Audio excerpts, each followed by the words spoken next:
आगे मैं बता रहा था सेवा सेवा मैं बता रहा था आपको खीरों के बारे में।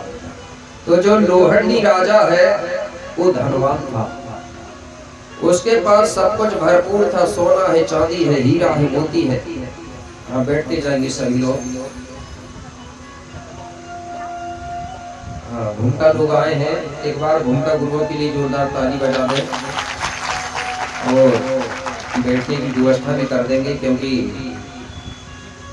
हमारे भूमिका जो है हमारे समाज के गुरु होते हैं, इसलिए उनका सम्मान करना चाहिए। यही आ जाएंगे ना भूमिका लोग जो है, तो यहाँ आ जाए तो अच्छा रहेगा। और आगे तो जो लोहंडी राजा है उसके पास सब कुछ भरपूर था मेरे भाई, और राजा के पास लड़की ही लड़की थी, लड़का नहीं था। बैठ जाओ, क्या है, समय कम बचा है ना, वो गाथा भी जल्दी के लिए सोच रहा हूं।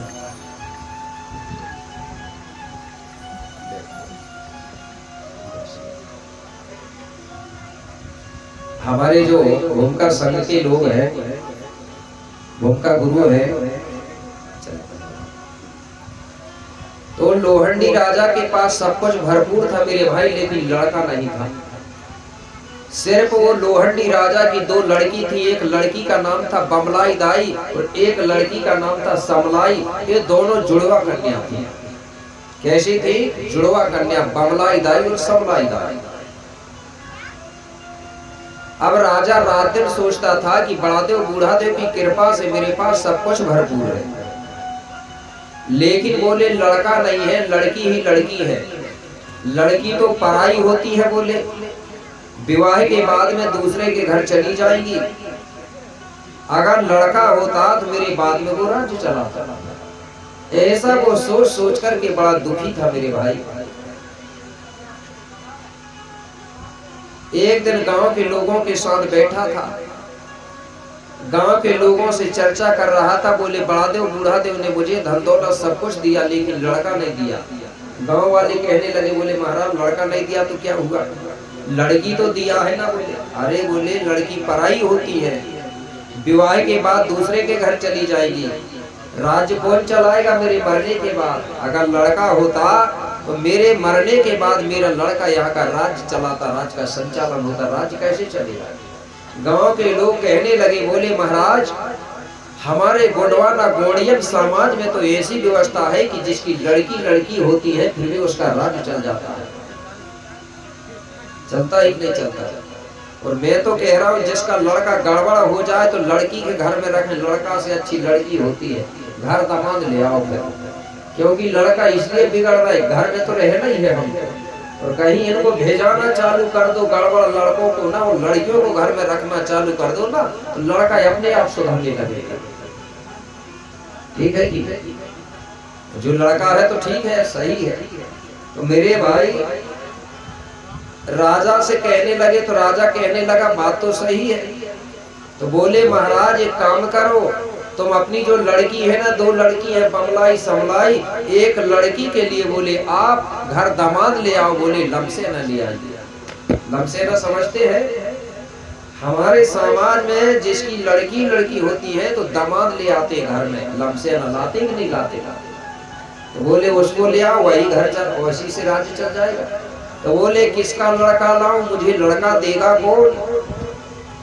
गांव के लोग कहने लगे महाराज कहीं भटकने की जरूरत नहीं है, तुम्हारी जो बहन लांजीगढ़ में है, तुम्हारी बहन के 7 लड़का हैं, तो 7 लड़कों में से तुम्हारी बहन एक लड़का तुम्हें जरूर दे देगी, मना नहीं करेगी तुम्हारी बहन।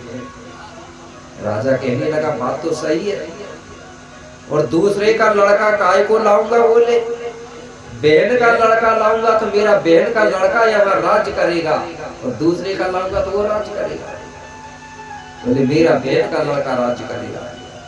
बोले ठीक है, तो चलना कब है। गांव के लोग कहने लगे तुम जब कहो तभी तैयार। मेरे भाई एक दिन सब लोग तैयार हुए, और राजा अपने गांव के लोगों के साथ लांजीगढ़ जाने के लिए, मतलब बहन पूतमा के यहाँ जाने के लिए एक दिन निकल पड़ा।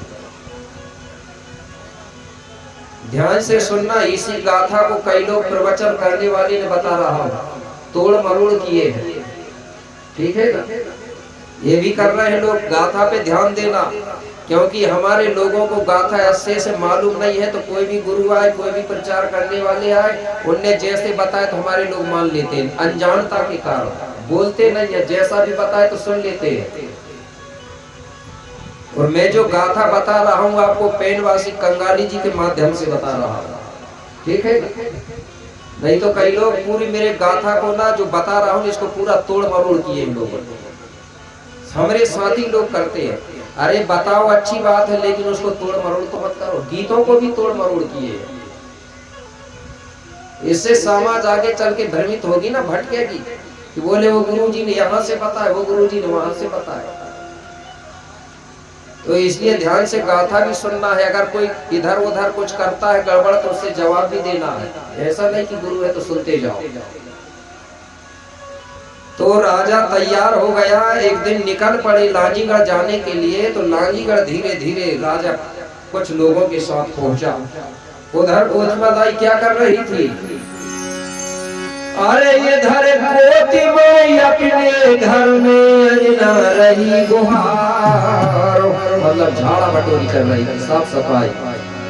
अरे आब तो देखी रात को तो छाई है खुशी अपार, आब तो देखी रात को तो छाई है खुशी अपार।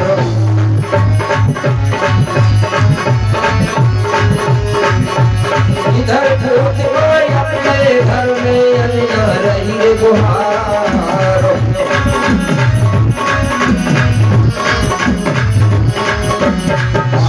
देखी रात को तो छाई खुशी अपार, आवत देखी रात को तो छाई है खुशी अपार, तो भैया छाई है खुशी अपार। कोचमादाई ने देखी कि भैया 2 4 5 पंचों को लेके चला जा रहा है, मन में बड़ी खुश हुई। तुरंत घर के अंदर गई, कांसे के लोटा में पानी लेके आई और सबको पैर धोने के लिए पानी दिया, पैर धुलाई। इसके बाद सभी को हल्दी से टीका लगाई और टीका लगा के सबका सम्मान करी, सेवा जुहार करी। थोड़ा जल्दी में हूँ, ठीक है ना, इसलिए स्पीड बढ़ा रहा हूँ। सबका सम्मान करी और सम्मान करने के बाद सबको अच्छा बिस्तर लगाई, बिस्तर में बिठा ली, सेवा स्वागत करी। इसके बाद तुरंत खाना बनाई, खाना खिलाई मेरे भाई। और खाना खिलाने के बाद फिर भूरा भगत कोचमादाई अपने भैया और जो गांव से लोग आए थे उनके साथ में फिर बैठते हैं। जैसे ही बैठे तो कोचमादाई कहने लगी अपने भैया से, क्या बोली राजा से? बोले राजा भैया, अब बोले सुनाओ गुरुनगर का राजपाट कैसा चल रहा है, क्या हालचाल है, क्या समाचार है?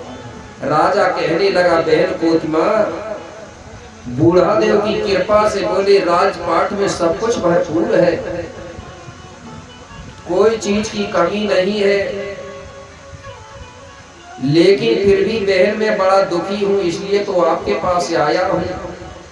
कोचमादाई कहने लगी, जब आपके पास सब कुछ भरपूर है भैया, तो फिर दुखी किस बात की है और किस चीज की कमी है बोले जो तुम मेरे पास आए हो? राजा कहने लगा, बहन सब कुछ है, लेकिन मेरा लड़का नहीं है, लड़की ही लड़की है। लड़का नहीं है बहन, इसलिए मैं आपके पास आपका एक लड़का मांगने आया हूँ। बहन बोली, क्यों? बोले बहन आपको मालूम है मेरी 2 जुड़वा कन्या है, बमलाई और समलाई। तो मैं सोच रहा हूँ कि मेरी जो बड़ी बेटी है बमलाई के लिए मैं घर दामाद रखूंगा तुम्हारा लड़का, जिससे कि मेरे मरने के बाद तुम्हारा लड़का गुरुनगर का राज करेगा, राजा बनेगा। मेरे भाई बहन बड़ी खुश हुई, वो कहने लगी, ये तो मैं बहुत दिनों से सोच रही थी कि मेरा भाई मेरा लड़का को ले जा लेता, लेकिन मैं आपसे कह नहीं पा रही थी, बोले बोल नहीं पा रही थी। क्यों? कि मुझे ये डर लग रहा था कि मैंने भैया से बोली कि भैया मेरा लड़का ले जा लो, और भैया ने कहीं बोल दिया कि नहीं ले जाऊंगा तेरा लड़का, तो मेरा फिर रहता क्या? इसलिए मैं बोले कुछ नहीं बोल पा रही थी, लेकिन चलो बोले अच्छा हुआ कि बड़ा देव की ऐसी कृपा हुई बोले भैया कि आप खुद मगनी आ गए, मैं तैयार हूँ। आप तो ये बताओ बोले कि 7 लड़का में से आप ले जाओगे कौन सा लड़का, जो मांगोगे मैं वही दूंगी। राजा गांव के लोगों से पूछने लगा जो साथ में गए थे, बोले तुम बताओ बोले कौन सा लड़का रखना। गांव के लोग कहने लगे महाराज सबसे बड़ा वाला जो लड़का है ना बोले भीमाल, ये सबसे बड़ा भी है, लगभग विवाह के लायक भी हो गया है, मतलब शादी के लायक बाढ़ भी लाया, और इसके साथ साथ बोले हष्ट पुष्ट भी है, गोरा थी वह बहुत सुंदर था। बोले बड़ा लड़का को रख लो, ये अच्छा रहेगा तुम्हारी बड़ी बेटी बमलाई के लिए, बोले बड़ा सुंदर है। राजा कहने लगा हाँ ठीक है। कहने लगा बहन से, बोले बहन कोतिमा हम सब लोगों की इच्छा है बोले कि तुम्हारा जो बड़ा लड़का है बोले भीमाल बोले उसको ले जाने चाह रहे हैं। कोतिमा दाई कहने लगी भैया मैंने दे दिया समझो बोले। राजा बड़ा खुश हुआ कि बहन ने बात नहीं टाली। अब कोतिमा दाई कहने लगी बोले भैया अब आप ये बताइए कि ले जाओगे कब।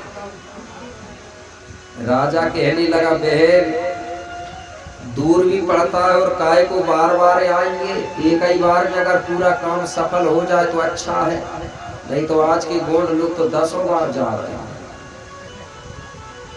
नहीं जा रहे कि बेचारे बरसात के लिए खाने पीने के लिए बचता तो वो भी खत्म कर दे रहे हैं। अब बेचारे बरसात में करेंगे क्या। और ढेर सारे लोग जा रहे हैं, वो तो 4-5 पंच लेके आया था, पंच होना चाहिए भाई। अब कोतिमा दाई कहने लगी ठीक है भैया मैं बड़ा ही लड़का को दे दूंगी और अभी ले जाना चाह रहे तो अभी ले जा लेगा। राजा कहने लगा हाँ बहन अभी ले जा लूंगा तो अच्छा रहेगा, क्योंकि 1-2 साल तो रखूंगा उसको घर में। क्या करूंगा, घर में रखूंगा, ले जाके तुरंत विवाह नहीं करूंगा। और हमारे समाज में तुरंत विवाह भी नहीं करते थे, याद रखना। क्यों नहीं करते थे, सबसे पहले 1 या 2 साल घर में रखते थे, उसको देखते थे कि काम धाम कैसा कर रहा है, ये लड़के के आचार विचार कैसे है, जुआ सट्टा तो नहीं खेलता, दारू गांजा तो नहीं पीता, ये सारी चीज देखते थे 1-2 साल के बाद में फिर उसका विवाह करते थे। अगर कहीं वो गड़बड़ निकल जाता था ना, दारू खोर सट्टा जुआ खेलने वाला दारू पीने वाला, उसको भगा देते थे, हमारे लायक नहीं है भैया, दूसरा देखने इसको भेजा। और तुम ले जाके तुरंत अगर विवाह करे ना तो विवाह के बाद तो फंस गए, फिर कुछ नहीं कर पाओगे। तो राजा कहने लगा आज ही ले जा लेते। बोले ठीक है। बोले भैया हम तैयार हैं, लेकिन हम गांव में रहते हैं बोले, अब हम भी तैयार हैं और आप भी तैयार हो, मतलब दोनों पक्ष के लोग तैयार हैं, लेकिन गांव के लोगों को भी ये पता चलना चाहिए, नहीं तो गांव के लोग कहेंगे कि यार बेटा बेटी वाले दोनों पक्ष के लोगों ने बात कर ला और खुद ही रिश्ता बना ला, कहेंगे नहीं, गांव में भी बताना पड़ेगा। तुरंत गांव के लोगों को बुलाया गया मेरे भाई, और बुलाने के बाद गांव के लोगों के बीच में ये प्रस्ताव रखा गया। कौन सा प्रस्ताव, जब गांव के लोग पूछने लगे तो बोले, मतलब ये प्रस्ताव रखा गया बेटा बेटियों का, तो गांव के लोग कहने लगे बोले हम तैयार हैं। जब बोले दोनों पक्ष के लड़का लड़की के माता पिता जब रिश्ता करने के लिए तैयार है तो हम लोग भी तैयार हैं। मतलब प्रस्ताव पास हो गया कि नहीं प्रस्ताव पास। तो हमारे में मेरे भाई सुपारी खिला के बात पक्की कर देते थे, करते थे कि नहीं सुपारी से। ये नहीं था कि भाई पानी के पत्ता चाहिए, सुपारी मुख्य चीज है। सुपारी का मतलब समझते हैं, पाड़ी बोलते हैं, पाड़ी भी बोलते हैं और पारी भी बोलते हैं। पाड़ी पारी का मतलब होता है गोत्र, होता है कि नहीं। सुपारी इसलिए खिलाया जाता है, उसको 2 टुकड़ा में फोड़ा जाता था पहले, अब सरोता हो गए तो काट रहे हैं, पहले सरोता नहीं था तो फोड़ देते थे, तो उसको सुपारी फोड़ना भी बोलते थे। अब भाई सरोता होगा तो फोड़ते काट सकते हैं। व्यवस्था में परिवर्तन हुआ। तो सुपारी इसलिए बांटते हैं और सुपारी से बात इसलिए पक्की होती है क्योंकि सुपारी को 2 भागों में किया जाता है और उसी दिन से 2 पारी को जोड़ा जाता है। जुड़ते हैं कि नहीं? एक लड़का पारी और एक लड़की पारी जुड़ती है कि नहीं जुड़ती? एक से 2 पारी होते हैं कि नहीं होते? तो सुपारी खा के बात पक्की हो जाती है। अब गांव के लोग कहने लगे, बोले भैया हम भी तैयार हो गए, प्रस्ताव पास होगा, अब ये बताओ, बोले तुम लड़का को ले जाओगे कब? तो राजा कहने लगा, बोले आज ही ले जाना है। बोले एक काम करो, आप सब लोग तो तैयार हैं लेकिन लड़का से पूछे हैं कि नहीं जा रहा है कि नहीं जा रहा है? नहीं तो इधर के भी तैयार और इधर के भी तैयार और लड़का तैयार नहीं हुआ तो पूरा गड़बड़ हो जाएगा। तो तुरंत लड़का को बुलाया गया, भीमाल को। भीमाल जब आया तो भीमाल से भूरा भगत कोतिमा कहने लगे, बोले बेटा ये तुम्हारे मामा जी आए हैं। कौन आए हैं? मामा जी बोलते हैं ना बेट का लड़का भाई। बोले तुम्हारे मामा जी आए हैं इसलिए तुम अपने मामा जी के साथ बोले गिरोला कर चले जाओ। भीमाल पे कहने लगा, क्यों, किस लिए? बोले कोतिमा दाई भूरा भगत कहने लगे, ये तुम्हारे मामा तुम्हें इसलिए ले जा रहे हैं कि तुमको मालूम है बेटा भीमाल, उनकी 2 लड़की है ना, एक बमलाई और समलाई जुड़वा करने आती है। तो बोले वो अपनी बड़ी बेटी के लिए तुम्हें घर दामाद रखेंगे, बोले तुम्हें लमसना के रूप में ले जा रहे हैं, तो तुम चले जाओ बोले और घर दामाद बन के वहां रहना बोले, और अपने सास ससुरों की सेवा करना बोले। मेरे भाई भीमाल ने जब ये बात सुना तो भीमाल को बात याद आ गई। कौन सी? अपने महारू के गुरुजी के सामने कौन सा संकल्प किया था? भूल तो नहीं गए? आजीवन कुंवारा रहूंगा करके। अब भीमाल पेन फंस गया बेचारा। सोचने लगा कि अरे मैंने तो संकल्प कर लिया हूं कि आजीवन कुंवारा रहूंगा करके, अब क्या करूं? इधर माता पिता विवाह के लिए बोल रहे हैं, अगर मैं माता पिता की बात को नहीं मानूंगा, अगर माता पिता की आज्ञा का पालन नहीं करूंगा, तो फिर माता पिता की आज्ञा का उल्लंघन होता है कि नहीं होता? जबकि माता पिता की आज्ञा का पालन करना हर बेटा का कर्तव्य होता है। और बोले गुरु की बात मानूंगा तो माता पिता का वचन खत्म हो जाएगा, और माता पिता की वचन मान के अगर चला जाऊंगा तो गुरु के आगे जो संकल्प किया हूँ वो गुरु का आगे का जो संकल्प वो खत्म हो जाएगा। फंस गया बेचारा दोनों के बीच। करूं तो क्या करूंगा? मानना दोनों की बात जरूरी है। विचार मंथन करने लगा। अब सोचा कि एक काम करो, अभी तो माता पिता की बात मान के चले जाना चाहिए, फिर उधर जाके फिर गुरु की भी वचन निभाऊंगा। तो माता पिता की बात मान के बाबा भीमाल तैयार हो गए। अब जब तैयार हो गया मेरे भाई तो भीमाल पेन की विदा करते हैं सब लोग मिलकर। तो जब विदा किया जाता है तो हमारी समाज में आज भी विदा का गीत गाया जाता है। गाते हैं कि नहीं गाते? कैसे गाते हैं उसकी मात्र धुन बता रहा हूँ, हिंदी में बता रहा हूँ क्योंकि सभी लोग समझ जाते हैं, लेकिन धुन होती है।